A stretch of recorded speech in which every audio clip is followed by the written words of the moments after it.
MG kapatid, alam nating lahat ang golden rule, huwag mong gawin sa kapwa mo ang ayaw mong gawin sa'yo. Simple lang, di ba? Pero minsan, nakakalimutan natin ito sa gitna ng ating abalang buhay. Pero alam niyo ba na may mas malalim pang utos si Lord sa atin, hindi lang ito tungkol sa pag-iwas sa pananakit.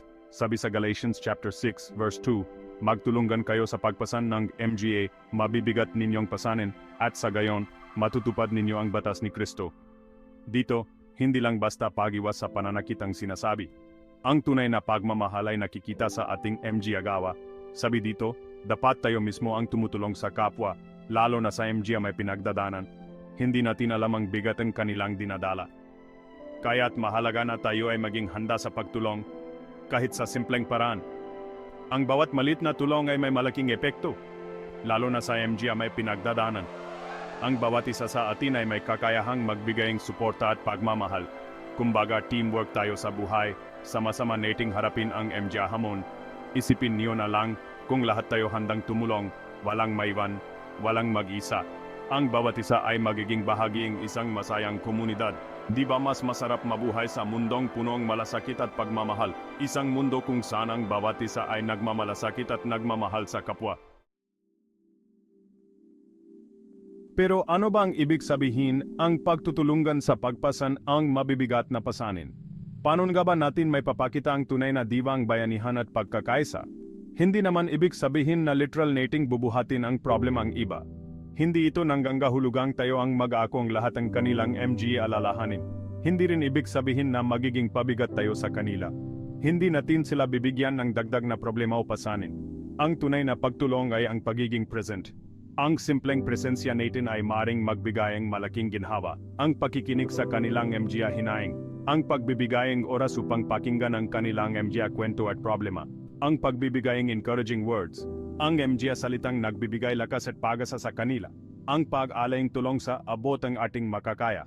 Mapa-oras man yan, effort o kahit simpleng payo lang. Ang bawat malit na bagay ay may malaking epekto. Minsan, ang simpleng pagpaparamdam lang na hindi sila nag-isa ay malaking bagay na. Ang pagyakap o paghawak sa kanilang kamay ay nagbibigay ng lakas. Kasi alam mo yun, minsan, ang kailangan lang ang tao ay karamay. Isang taong handang makinig at umalalay sa kanila sa oras ng pangangailangan. Bakit nga ba sinabi na sa pagtulong natin sa kapwa natin natutupad ang batas ni Kristo? Kasi si Lord, punong-punong pagmamahal at habag sa atin. Lagi siyang handang tumulong, umalalay, at magpatawad. Kaya nga tayo, na tinawag niyang MG anak, dapat din nating ipamalas ang pagmamahal na yan sa ating kapwa. Kasi ang tunay na Kristiyano, mapagmahal, mapagkumbaba, at handang tumulong. Tandaan natin, ang pagtulong sa kapwa ay hindi lang basta obligasyon. Ito ay isang pribilehiyo, isang pagkakataon para ipakita ang pagmamahal ni Lord sa pamamagitan natin.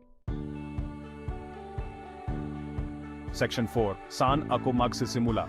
Bossing, paano ba ako makakatulong? Busy din ako sa buhay ko Alam ko, pare-pareho tayong may kanya-kanyang pinagdadanan. Pero hindi naman kailangan ng bonggang-bonggang sakripisyo para makatulong. Simulan mo sa maliit. Medjing mabait sa kapwa. Magbigayang upuan sa matanda. Tulungan mo yung nanay na hirap magbitbit ng gamit. Magdonate sa MGA ng gangailangan. O kaya naman, tawagan mo yung kaibigan mong matagal mo nang hindi nakakausap.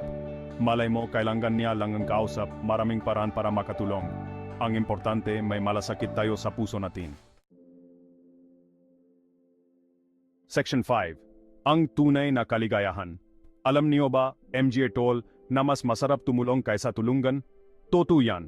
Ang pagtulong sa kapwa ay nagbibigay ang kakaibang ligaya na hindi matutumbasan ang kahit anong material na bagay.